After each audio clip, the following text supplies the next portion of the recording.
Chant the name of the Lord and His glories unceasingly, that the mirror of the heart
Good morning, everybody.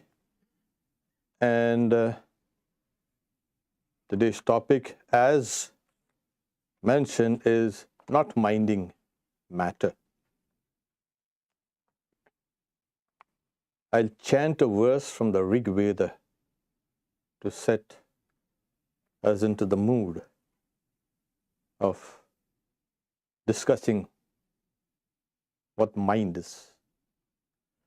Om Bhadram Karnebhi Shrunuyama Devaha Bhadram Pashe Makshabhirya Jatra Sthirairange Istustuvagn Sastunubihi Vyashema Devahitayadayuhu. Om Shanti Shanti Shanti. Om. O ye gods, may we hear with our ears what is auspicious. O ye adorable gods, may we see with our eyes that which is auspicious. May we sing praises to thee and enjoy with strong limbs and body the life allotted to us by the gods. Om, peace, peace, peace. This prayer is from the Rig Veda. Not minding mind. Minding in the sense of trivial, unconcerned, weak, of not much significance. We find in one of the old Upanishads called the Brihadaranyaka, they say, I was absent-minded. I did not see it. I was absent-minded. I did not hear it. It is through the mind that one sees and hears. Desire, resolve, doubt, faith, want of faith, shame, intelligence, fear, and all these are but the mind. Even if one is touched from behind, one knows it through the mind. Therefore, the mind exists. The body is identified with all these. The sense organs, the mind, and the vital forces called the prana. So it's a long passage discussing what the mind is. For millennia, our ancestors, you can take it as that, they were not interested in knowing what the mind is. They were more sophisticated than us. And we, with all our knowledge, we are still running around in circles about what the mind is. What they saw was, they gazed out in the world and in the night skies, and they saw patterns. And they followed these patterns, and they patterned their life around these patterns that they saw in nature. And that became very nice, All their activities in society were the harvest season and the spring season, etc. The sowing, this, all these things. The reason is, we are so enmeshed with nature. Not only enmeshed, that will be called. We are part of nature. And the rhythms of nature is what is called the circadian rhythms. And we have evolved according to these patterns. Because you say nature evolves. What do you mean nature? You also evolve with nature. And the mind also evolves with nature. So for them, it was a very simple question of, these are the things. And yet they noticed that all these great phenomena outside, the storms and the earthquakes and the volcanoes and all the tremendous movements of you can see earth and the heavens and the skies. And they understood that movement means there's some power behind them. So what those powers are were being propitiated. So because the world to the early people they were innocent, and it's still unknown. It's still unknown to us, of course. But it was bounteous, at the same time it was dangerous. So they propitiated these forces out. And he's saying, if these things can move, they must be forces, then that which moves us also must be some kind of force. And what happened was, okay, then the next stage was, they used to link these forces, because they were not too sophisticated to think in abstract terms. They used to personalize it. So we had the god of fire and the god of the air and the suns and the moons and the mountains and lakes and rivers. Everything had a god. So we had a plethora of gods and gods everywhere, in forest and trees. And they said, these are the gods that animated nature. If that is true, then this also must be having some kind of animation. And they call it the anima. That's the soul, old name for the soul. So my body and senses and all is animated through this. So various ideas were generated, but generally we take it as the spirit or the inner voice of conscience, etc., etc. Indefinable, but there is something propitiating these external forces, or the gods now. obviously you become identified with it, because that is what psychology says. You keep on thinking about a particular thing, you get identified with it. And propitiating these forces, they were identified with it. And then they thought, yeah, okay, those are very powerful. And we propitiate them, but we are linked to them because we identified with them. And what happens when we die here? Something that moves us, the body and mind, don't move us anymore. So then, they used to travel from place to place. So you're saying the guy inside, that also travels. And what it does? It is a counterpart of those guys outside.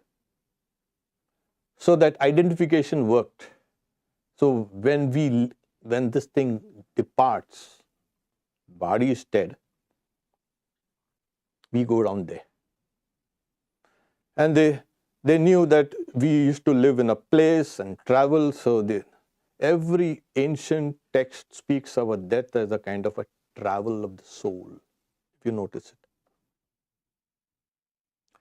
And then used to go to those realms of the gods and they stay there. And our ancestors went there and we also will go there. And then the gods. Religion began with this. And that's a nice way of understanding. They never really thought about how do we know. They never came to what is called, now studied as epistemology, the method of knowing. They were satisfied with it's a force, it animates us. So the earliest ideas of the mind or the soul was nothing but a double. Like not really a doppelganger, but actually a double. So this was us, and there's something inside which is a double. So if you preserve this, that double also is preserved. And now we know why all those huge pyramids are built. People are still fascinated by it. There's a mystery and this and that. What mystery? This is the mystery. They had to preserve the external form of this body, so the double remained here. So this idea of a double was nothing but the idea of the mind, soul. As we got more and more sophisticated, as I say, the mind, as we know, interacts with this external world. So when you say, how does it interact? This is the mind and this is the world outside. There was a dualism.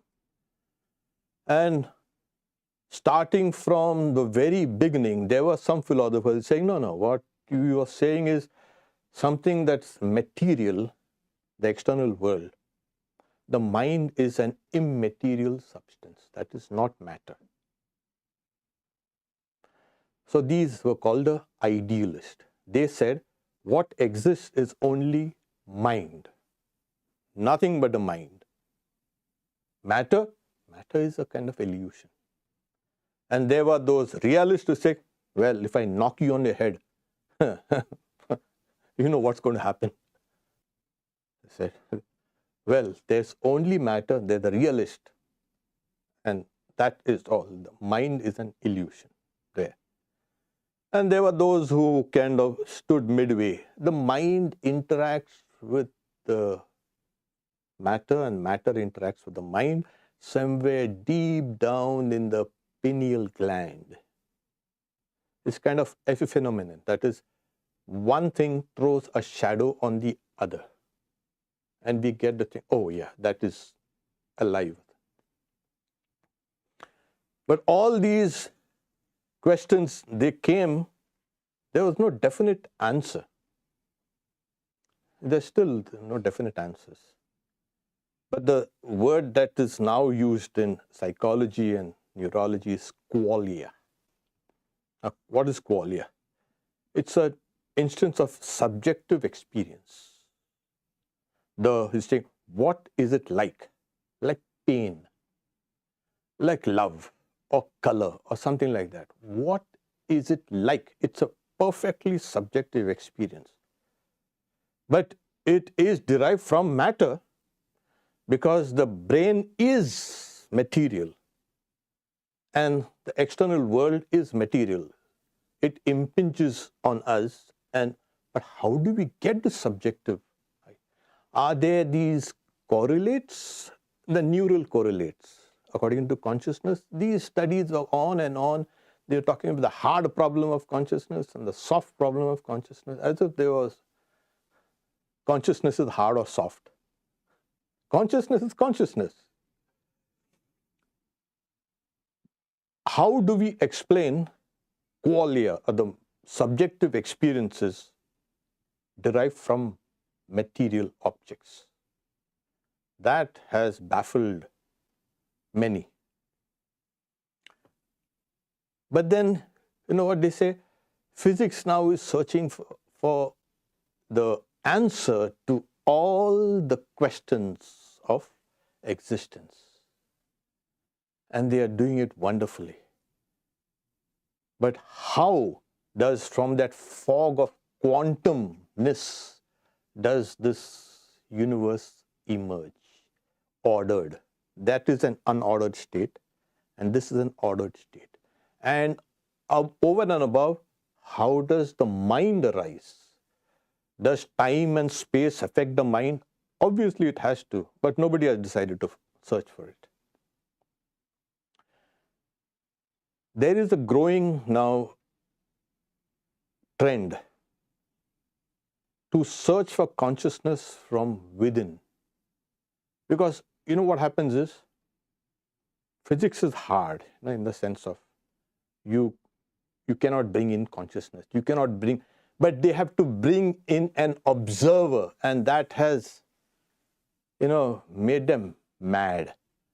How do we eliminate this observer? There is some observing consciousness, otherwise what is this used for? So in order to eliminate this observer, the physicists have come out with a grand theory of multiverses, multiple universes. So you are here, oh, that's fine. You observe, but you are also in these various universes, parallel universes. We've never seen such foolish theories being propounded in the name of science. And the strings, and how do strings and how do all this quantum and all this gives rise to something called cognition. How do I know? So this has been the hard and soft problem of physics, not of consciousness. So this observing consciousness is important to science and to physics, but it's inexplicable. So there are some physicists who are trying to understand physics through consciousness, which is a step in the right direction, because the Vedic sages, they studied the world inside out. So long physics was studying it from outside in. Now they're studying from inside out, which is another grand thing. There's also research going on trying to understand mind through biology, through the various metabolic processes. Because neurology and psychology are found inadequate. Neurology, of course, they removed all the immaterial souls, etc., from the mind, from the head, of course. They found nothing there. So this also is again in the right direction, because this is what is called prana in Indian philosophy. It is prana that animates everything. Like the prana, the vital forces, partakes of the qualities of the mind as well as qualities of the body also. It's like sandwiched between these two entities. Okay. long time back we had decided, you see, you cannot say this is mind and this is matter. What is one. Advaita says it's one. So if there's a metaphysical oneness, there has to be a metaphysical, the physical oneness also here. So Swami Vivekananda gives a beautiful illustration of what it appears like. So I'll quote.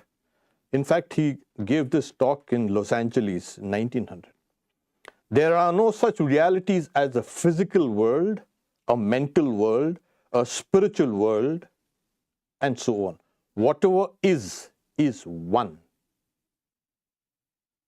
So there is no material world and a mental world and a moral world and an intellectual world or a spiritual world. It's all just one. Then he says, let us say it's a sort of tapering existence. The thickest part is here. It tapers and becomes finer, and the finest is what is called the Atman, the soul. Okay, I'm using the word soul in place of the Atman. And the most physical part of the tapering existence is this physical world and the body. And just as it is in the microcosm, it is the same in the macrocosm. The universe of ours is exactly like that. It is the gross external thickness, and it tapers into something finer and finer until it becomes God. So the Atman is that Brahman. That's a great equation. Sri Ramakrishna also says, Shuddha Mon, Shuddha Buddhi, Shuddha Atma Ek. That is the pure mind, the pure intelligence, and the pure soul is one. Now this mind, okay, let's take another illustration. We've all seen what's an iceberg or pictures of an iceberg.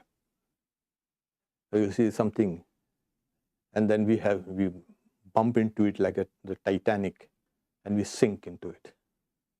There's a huge mass of ice below the surface which cannot be seen. You got to go dive down deep inside. Now you ask, okay, that is a conscious mind, and the rest, the submerged part of the iceberg is the subconscious, conscious and subconscious. So we will go further. What about the water out there? Is there water? Yeah, that is also mind. But yeah, it has to be a mind. We'll come down to this.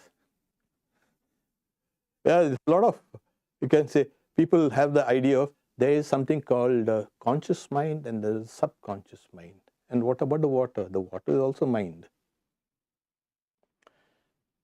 Before we can go into this, let's talk about certain limitations, the internal mechanisms of the mind. What limits the mind? Thought. Really? Yeah. The more you think, the more you are limiting your mind. Okay. The other things are like, the effect of the external factors like education, culture, even your prenatal influence. And then you have your poverty also plays an important part in constricting your mind. We have our own beliefs and we have our own biases. So all these limit the mind. We have these emotions, the whole limbic system as it's called. And we know if carried too far, it exhausts us. Perception. How does that perception? Yeah, perception also limits your mind. Because like Immanuel Kant says, everything is organized inside. There is a priori, you can say, structure. When things come in, they organize. You don't know also why and how and by whom it's organized, but it's organized. So perceptions are organized. I will go down through it very briefly. The body itself is horribly limited. Imagine you're trying to fly. So the mind also is within the body and also limited by the body. Just as the body, the body interacts with itself. We think like it's a beautiful mechanism. You don't have to bother about it. You don't have to interfere with that. It's supposed to run on its own without much thinking. Of course, it's intelligent, but it does it without your permission. You ever seen how these proteins fold in the cells? It's mind-boggling. Yeah, it actually boggles. So it does things on it. So the body interacts with itself. It knows. Similarly, the mind also interacts with itself. And as the body interacts with the external world, the mind also interacts with the external world. Every interaction is a form of limitation. Then we have something called daydreaming. People are trying to meditate and they daydream. And then you're saying, I've had a very good meditation. Yeah, good. Keep yourself just free of anything and you start daydreaming. But that is the default mode of the mind. It has to daydream because it has to show some activity. Hey, I'm alive. So the ego, the sense of I, not the ordinary sense we will understand. So it is a kind of a mechanism that correlates the conscious and the subconscious, the conditioned conscious, because deep down in the subconscious, there is no ego. Things are instinctive. Even when the mind rises higher, there is no sense of the ego. The ego is only in that small band of consciousness, the conscious states of mind. So then we have everything we do or think has a boomerang effect. Throw something and come back to us. That is the law of karma. So when you do something, you're throwing a boomerang. And it comes and hits. Suppose it hits you on the head. There. Actually, it's hitting us on the head, don't worry. So everything we do becomes a form of a habit. And habit becomes your character. And character becomes your destiny. How you work and how you think is important. Now, the subconscious, and just before we can go down to the main part of the talk, it's not dead wood there inside. No, this is the place of all the dreams of creativity and imagination. It's a death of also of all dreams, all hopes and aspirations. It is the realm of symbols and archetypes. It is a realm where you can say it's very fluid and things are very fluid.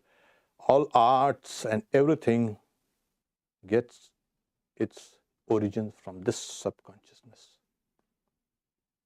So we think that we are not conscious of it because the conscious mind cannot penetrate in that.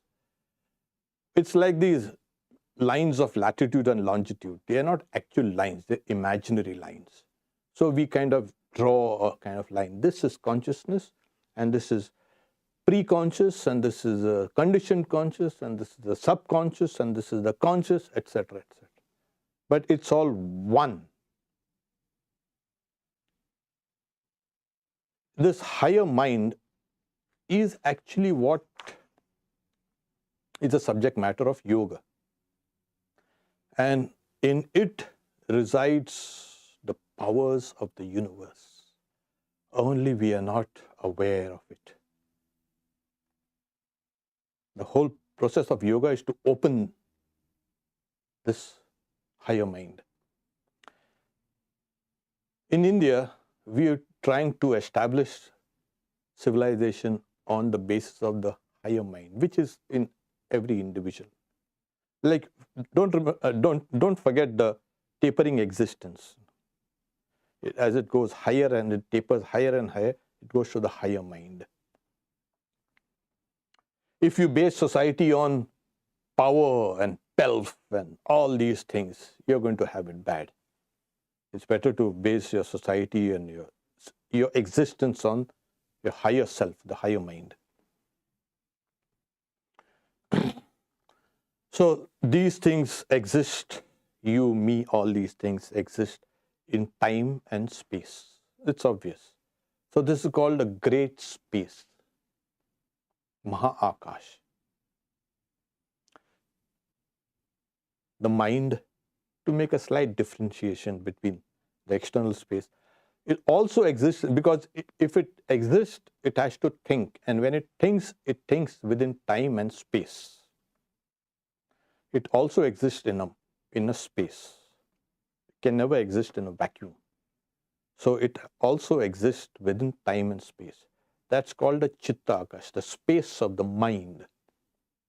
So there is a great space which everybody is studying. There's a huge landscape out there. But there's a landscape inside also. All the contortion, all the distortion, all the space-time is curled and curled. That happens here also. So whenever you think, the space-time of the mind also curls and curves. Interesting, isn't it? And then there's something called the knowledge space, Chidakash. This is the space where consciousness. Now, are there separate external, internal, and even deeper? Say no, it's all again one. That same space appears as external space. The knowledge space appears as external space. The knowledge space appears as the internal space. It's just one. So where are they? They are curled within. Like, to use the language of these modern physicists, where are these various dimensions? They talk about 11 dimensions. They are curled within each other. Curled. So we also say they are curled within each other. The mind space is curled within the external space, and the knowledge space is curled within these two. So, as I said, what about the water in which the iceberg is? The mind is universal. In Vedanta, it's called a Vibhu. One mind? Yeah, we don't like too many minds. Too many minds will give us big problems.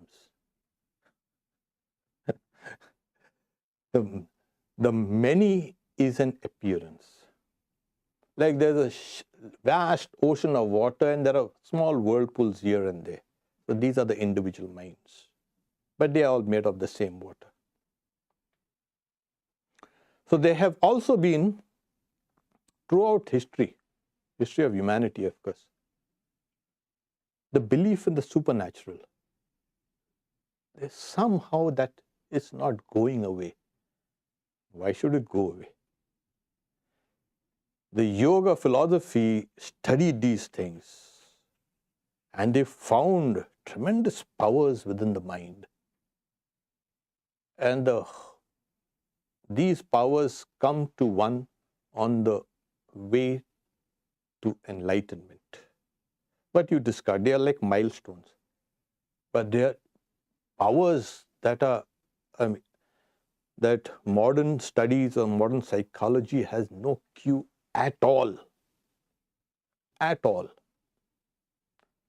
The tremendous powers, because the power of the universe flows through you.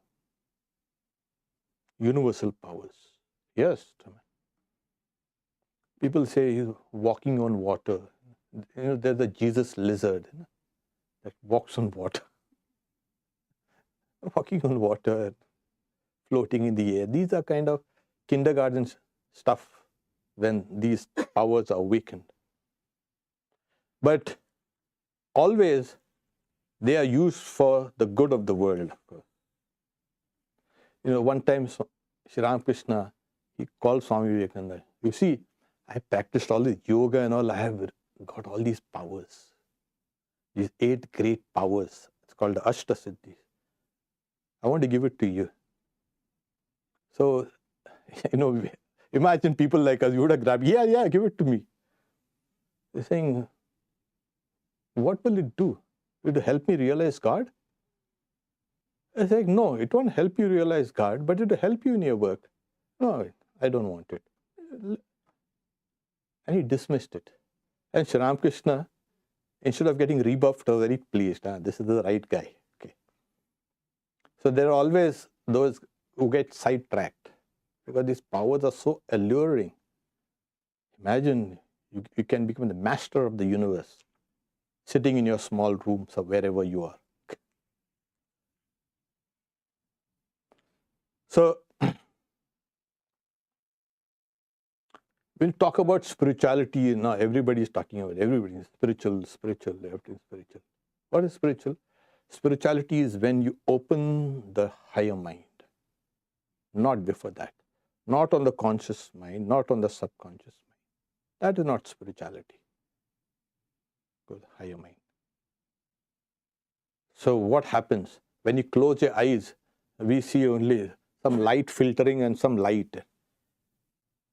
When you open that higher mind, you will find your entire being suffused with light. It's like as if one huge floodlight has opened within. The biggest difference between Eastern and Western understanding of matter and mind is, from the Western philosophy and etc. sciences, matter first, and the action of that matter gives rise to something like a thoughts. Yeah. Matter first, mind afterwards. The workings of the brain gives rise to the mind. In the Eastern philosophies, it's all other way around. Now, we don't know which is right. They say mind first, matter next. Yeah, because when you think, you manifest that thought through actions. So first thought, and then your actions. So in the mythology, we have the creator now getting ready for creation. You know what he does?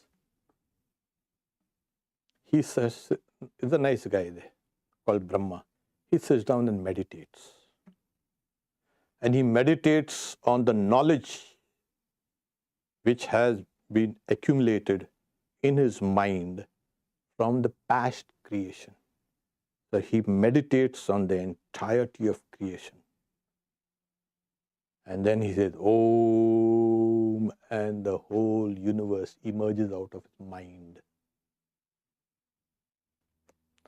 So, mind first, matter next.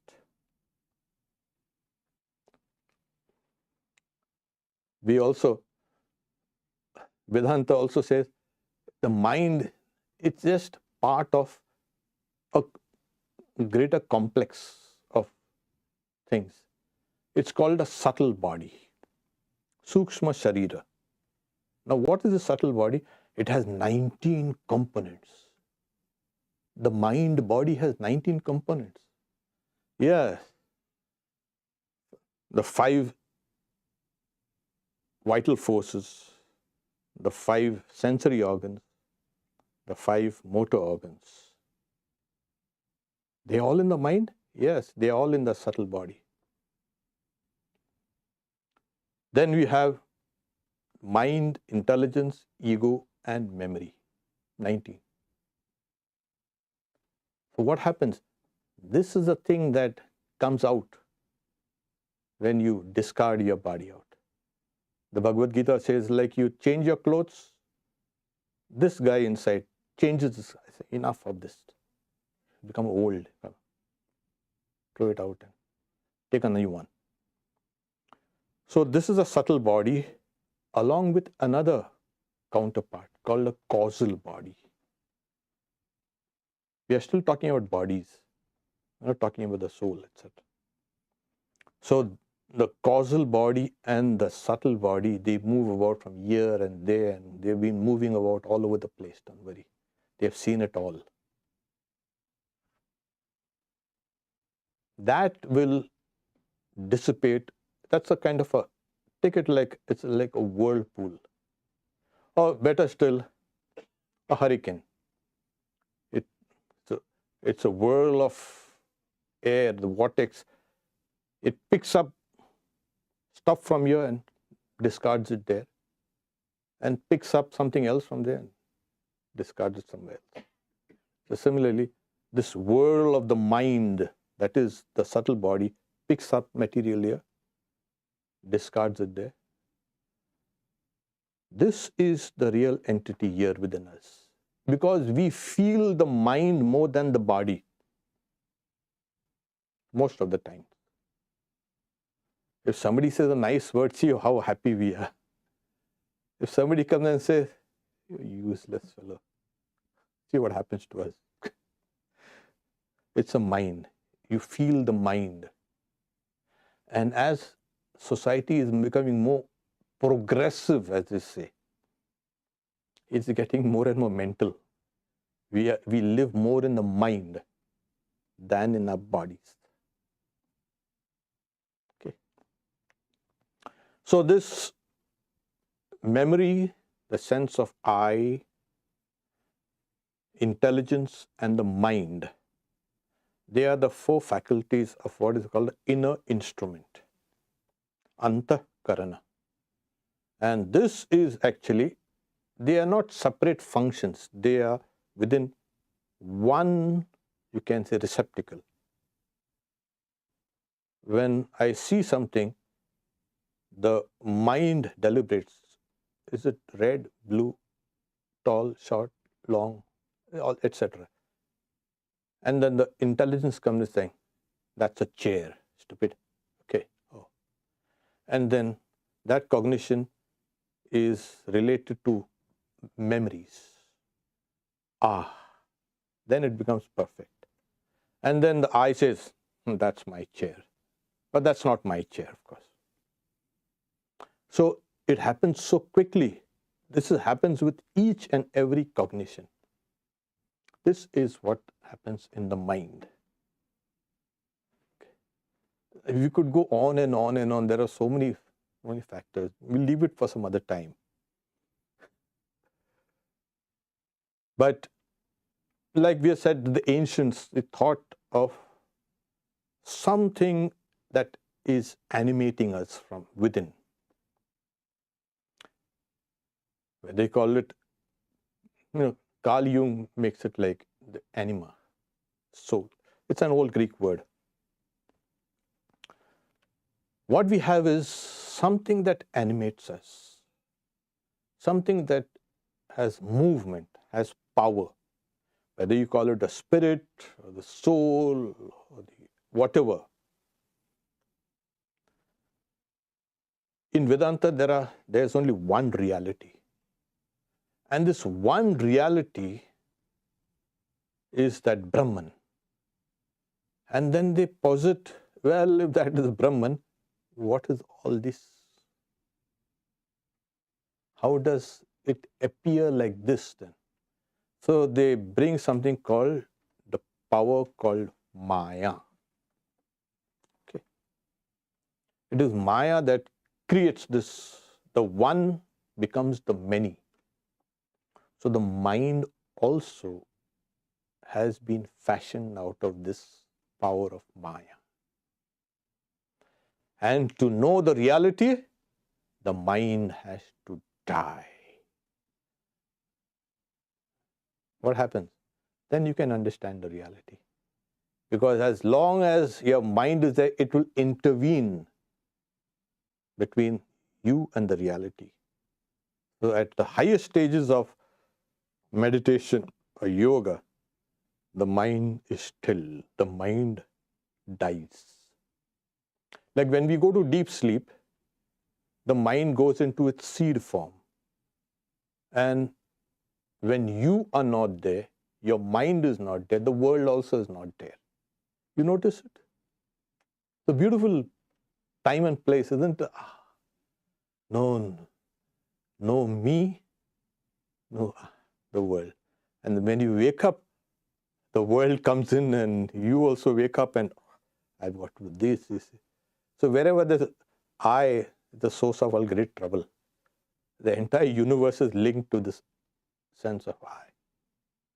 So when the moment you get into the higher states, you kill the mind. It's called manonasha in Vedanta, the death of the mind. At that stage, the reality which is consciousness shines, that which is existence, that which is bliss. So what was the job of the mind? Don't ask such silly questions now. What is the mind? I've been speaking about it. Still it is a first-hand experience. Yes, I have a mind. It's like, I have an I, not this I, the sensor. And you try to find out where exactly it is, you will not be able to find. Because the mind is formless. It has taken the form, as it were, of the body. And yet, not the whole of the mind is contained within the body.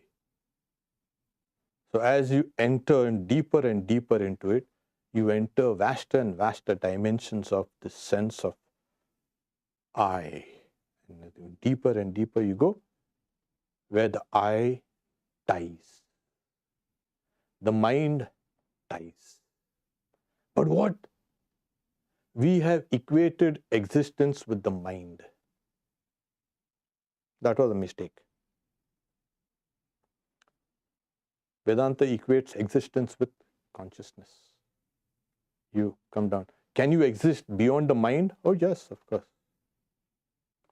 As the Upanishads also say, avang manasa gocha, that which is beyond the speech and mind. That is real existence. And that existence has appeared to us as this. This is the creation of the mind. Okay. So what is the mind? Mind. Is it matter? Is it matter? Is it subtle matter? Yes, subtle matter. Is it consciousness? Yes, it is consciousness also. And Vedanta gives the example of a red hot iron ball. The iron is heated and it becomes red hot. The heat, the fire is different from this. And that red hot iron ball goes around burning things and thinks, I'm burning things. And then you take that fire away from that iron and it starts getting cooler and becomes that stupid dull iron like it was.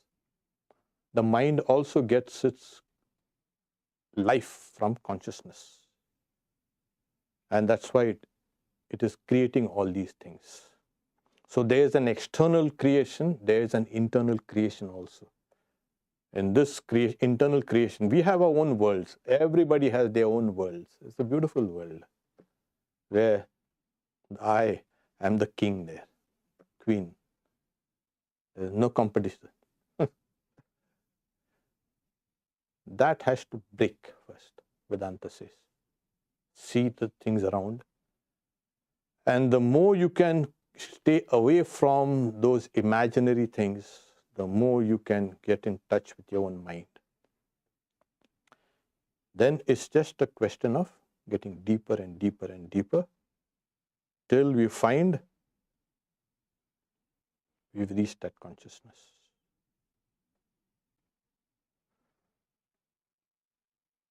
Om Shanti Shanti Shanti. Om, peace, peace, peace. Time for questions. Swami, what happens with the mind when we are in deep sleep? I spoke about the subtle body, and there's a causal body. We have three bodies, the physical body, then the subtle body, and the causal body. It goes into its causes. What is the cause of this, from where it emerges? Vedanta says it is ignorance. Ignorance? Yeah, the metaphysical ignorance, not the ordinary ignorance. Because if it wasn't ignorance, which is the causal body, we would have had the perception of reality. We are going about saying, what is real, what is real, what is God, what is soul, what is this? The very fact that I don't know we're talking about means its causes are ignorance. It's called avidya. Vidya is knowledge, avidya, non-knowledge. So it goes down there and it comes out again. So that's what happens when you go, when in the deepest sleep, in the delta sleep, that's where it goes in. Okay. And like the entire tree gets into the seed and then comes out as a tree. So similarly, the mind goes into its seed form and comes out again as the mind.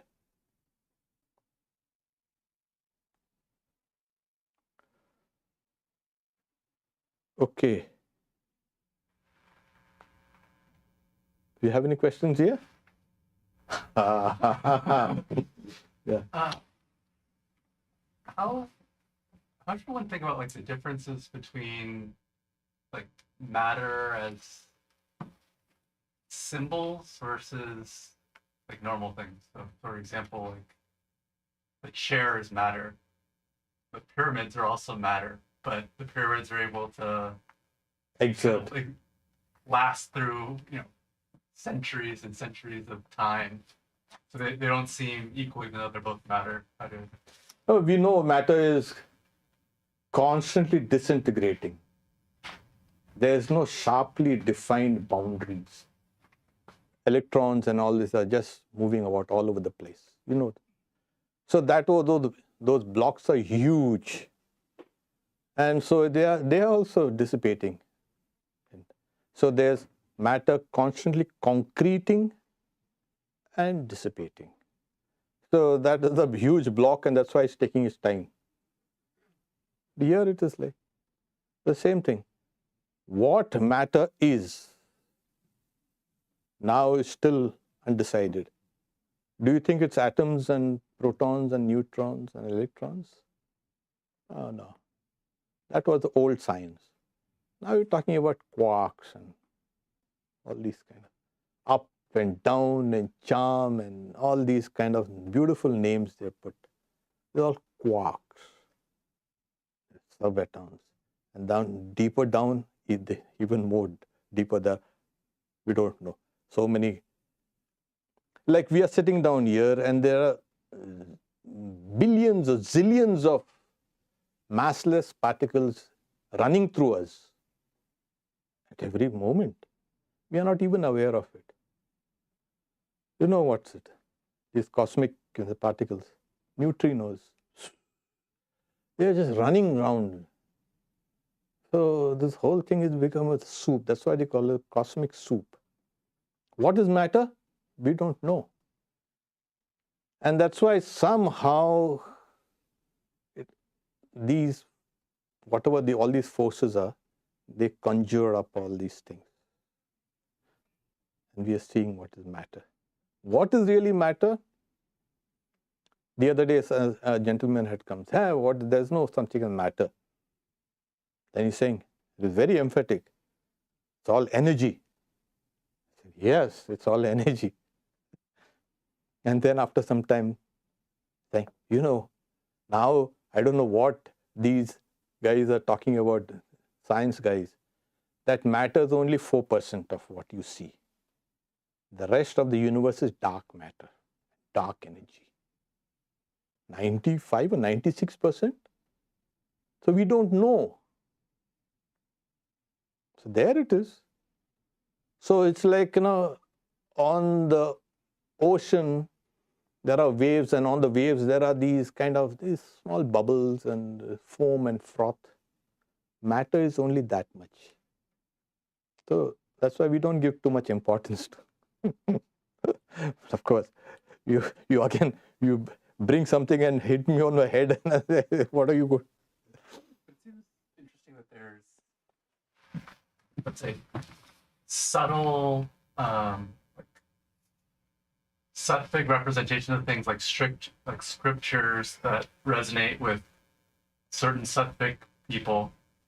But then there's also like the form of certain symbols that seems to like penetrate all types of people, like in some sort of Yeah, these are the archetypes, universal, like the idea of a hero, the idea of a mother, the idea of a kind of a savior. All these are these universal archetypes. They have been in, and they are across time.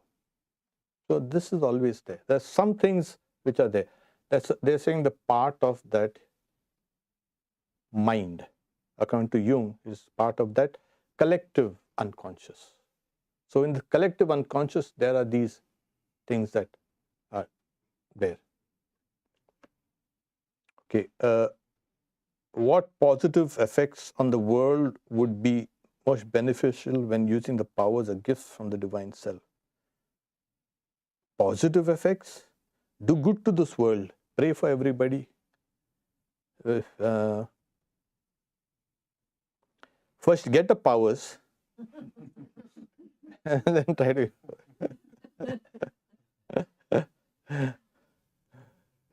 Yeah, the yoga powers are, they are extremely kind of, we're saying, they are divine powers in a way, but it needs a lot of effort and time. And so once you get it, you understand the value. You will never misuse it. So you will always do everything for the good of humanity. There's another. Is manonasha same as amani bhava? No. Manonasha is the destruction of the mind. That's one of those stages, last stages in Vedanta, when you have to practice the dissolution of the mind. So in this amani bhava is, there is a stage where the mind, as it were, is merged in the object of meditation. Suppose you are meditating on Buddha, and then you keep on meditating so deeply and so deeply, and your identification, etc., becomes perfect with the Buddha, with the object of your meditation. And that stage, you lose your own individuality, and then after the meditation, you come back. There is a transformation, of course, but you come back from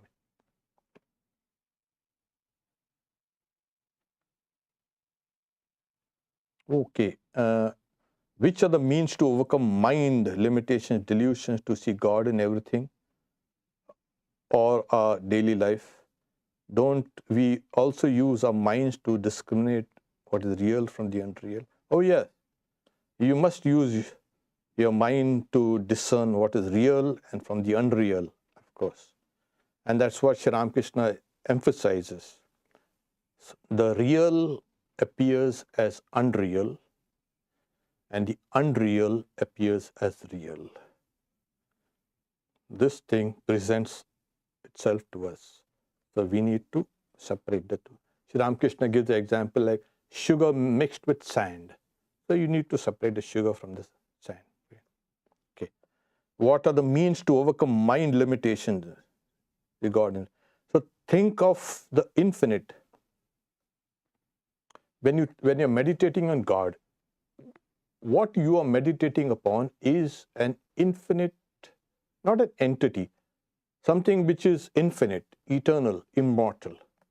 The moment you start meditating on the deity or the symbol as infinite and beyond time and space, etc., it's immortal and eternal, etc., your mind also takes on the color of that meditation.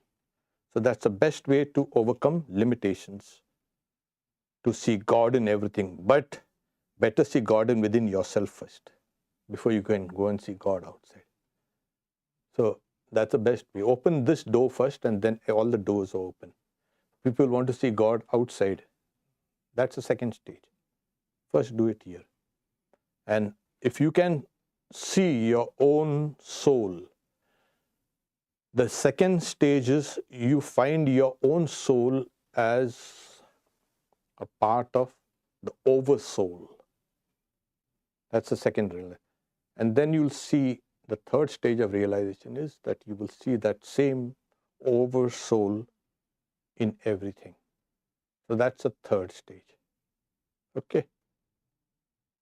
Otherwise, you might encounter the devil instead of encountering God outside.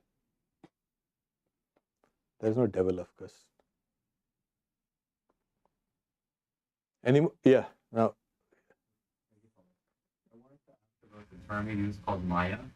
So, what is Maya? Is it a recreation of reality for each individual person, or is it an objective reality? What is Maya? the question is, what is Maya? That has, Vedanta is also very, very, very, very clever. When you are defining external reality, etc., what is Maya? External reality, objectification, that's all wrong. You know what we say it? It's indefinable, anirvachaniya. We say very clearly. And then to make it even worse, we'll say it's not real, it's not unreal, nor is it a mixture of both. It is not different, it is not non-different, nor it's a mixture of both. And then, etc. And then you'll say, wow, it's a great wonder. Anirvachaniya, we sing there. I say, Mahadbhutam, that is a great wonder. So, it is, and it makes the reality as it will appear to have all these things. So, because we can see creation and it has to start from there. Now, on the individual level, your Maya is all your attachments and all your loves and all your hates and all your this and all your desires. All this is your Maya. So there is that, the universal Maya that is called Mula Vidya. Then there is a Tula Vidya. So that's why you say you cannot blame God and all for all your troubles. It's your trouble, not God's troubles. But however, so Maya, see, the moment you can define it, it will run away. The very fact you cannot define it because it does not exist as a reality. So you can say, okay, I've seen the mirage. Describe the mirage to me. Oh, it has water, it has cool water, and etc. Yeah, very good. Keep on describing. And you'll say, the water is blue, and I'm so thirsty. Yeah, go. And then you go to that mirage and you find what happened. All your descriptions, something like that. It gives an appearance. Okay. So it is one of the main pillars. Swami Vivekananda says, in the hands of the Buddhist, it became something like an illusion. In the hands of the Vedanta, it's saying within the illusion is the real. That's what. So it is, Swami Vivekananda says, it takes months to explain and years to understand. Okay. So hold on to your horse now. We'll go slowly. Yes. So the fact that there are, laws of physics that seem to work, we're able to have space travel. There are things that we share as, force equals mass times acceleration. Is that evidence of a shared consciousness and shared thought? Well, the question was, the very fact there are laws of physics and we can travel in space, and is there something, does that mean there is a kind of a shared consciousness? As I said, there's a movement of trying to study physical reality through consciousness. So consciousness is from where this entire universe has emerged. So there has to be an underlying consciousness behind everything. Now, suppose you see just matter, something in the supernova, okay, blown, boom, and it has come down to us, isn't it?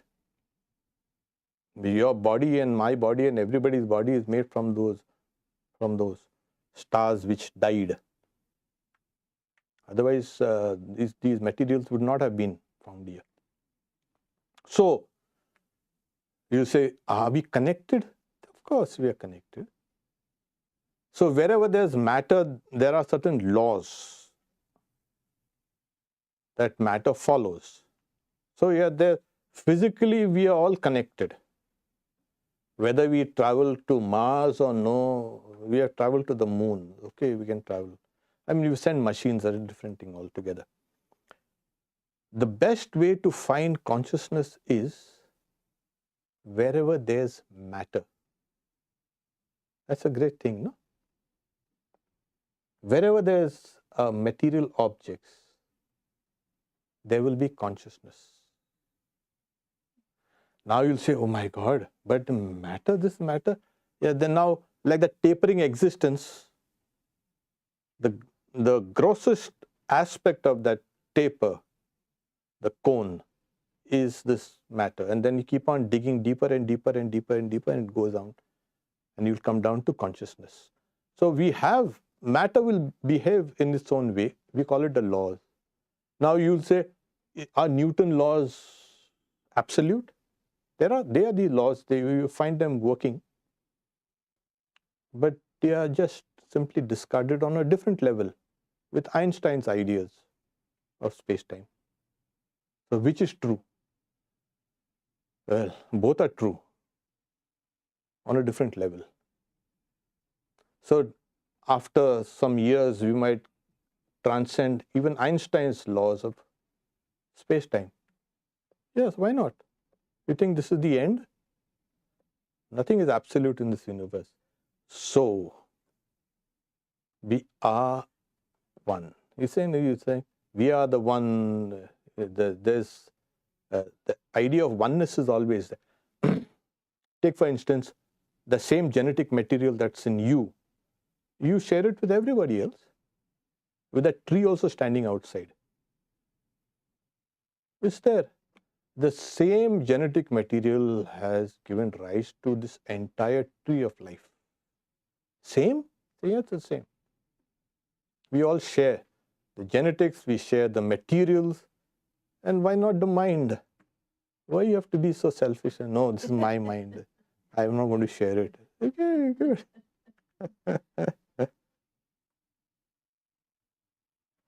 Okay. Yeah. What is the role and purpose of joy in the context of the mind? There's no role and purpose. The nature of reality itself is joy. There's a verse in the Upanishad that says, who will live a moment, who can breathe a moment if this supreme joy wasn't there in the cave of your heart? Ko evasya prana yadi heva akasha anandanasya. So it is this, actually, it is in the search of this joy, this bliss that we are running about. And we are seeing things in the different direction, in the wrong direction. And the scriptures only tell us, you want joy, that's your nature. That's why you're seeking it. Turn it inside. Turn your eyes inside. So, we find joy in a small, even in the smallest thing. We pain also, of course. It's painful. So, you see, that joy has been measured in the Upanishads. They're saying, well, suppose there's a young man, a young person. He or she is the ruler of this entire world. That person is young. That person is strong. That person is educated. I mean, educated in the sense, education makes us very controlled, you see. That's the difference between education and non-educated mind control. And so this, suppose you are that person. This is one unit of human joy. There it is. Young, strong, educated, healthy, and the ruler of this entire. So this is one unit of human joy. Then you multiply it by 100, and then you get a little higher. They call the Gandharvas. They're the semi-celestials. Their joys. And then you multiply it by 100, and then you have the higher, these discarnate souls, which is slightly higher. And then multiplied by 100, then you have the gods. And then the classes of gods. You keep on multiplying 100 and 100 and 100 and 100. And the Upanishads are saying, you keep on multiplying. At the same time, you can get that same joy if you get into your own heart. You will get that. So you have that unit outside, but within you, that joy is existing. So when we go in for small things, people say we are having a nice time. We know how much it is. One unit of human joy is this much. Do you know what it is? But yeah, joy is our nature. It's called ananda, bliss. That's why we will never rest satisfied with the small things in life. We want more and more and more. More joy, of course. Okay. We can, if there's no questions, you can stop here. Om Shanti Shanti Shanti Harihi Om Tat Sat Shri Ram Krishna Arpanamastu.